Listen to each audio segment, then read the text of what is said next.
এদিকে আবারও উত্তাল দেশের উত্তরবঙ্গ। বরিশালে এবার শিক্ষার্থীদের সাথে ভয়ানক সংঘর্ষ, সেনাবাহিনীর কঠিনভাবে পেটালো শিক্ষার্থীদের। এদিকে খেপে গিয়ে উত্তরবঙ্গ অচলের ঘোষণায় কাঁপছে দেশ। আওয়ামী লীগের ইন্ধনে ঘটতে পারে আরও ভয়ানক কিছু।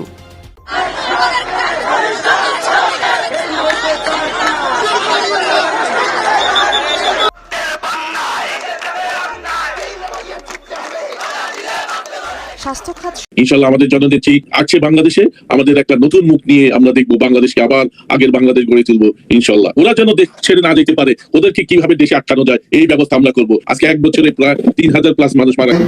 তাহলে এই সন্তানরা একদিন সংগ্রামী হবে, এই সংগ্রাম একদিন রাষ্ট্র জাতির জন্য কান্নার রোল আসবে।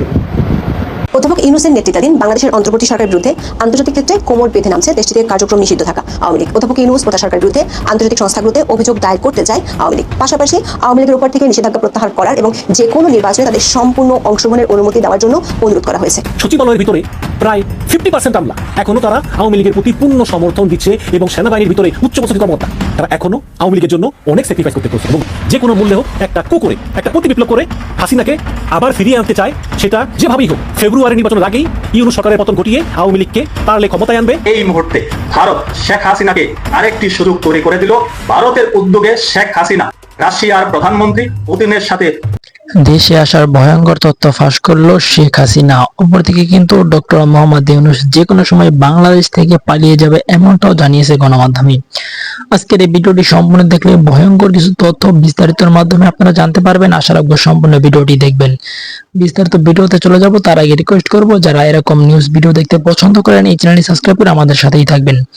শেখ হাসিনা বাংলাদেশে আসবে জাতিসংঘ এবং যুক্তরাষ্ট্রের মাধ্যমে। যুক্তরাষ্ট্রের প্রেসিডেন্ট ডোনাল্ড ট্রাম্প সাফ জানিয়ে দিয়েছে আগেই বাংলাদেশ ভালো ছিল, এখন বাংলাদেশে গৃহযুদ্ধ থেকে শুরু করে অস্থিতিশীল শুরু হয়ে গিয়েছে। এই একমাত্র উপায় হচ্ছে শেখ হাসিনা। শেখ হাসিনা বাংলাদেশে গেলেই বাংলাদেশ অস্থিতিশীল হবে না এবং আগের মতনই শান্তশিষ্ট থাকবে বাংলাদেশ।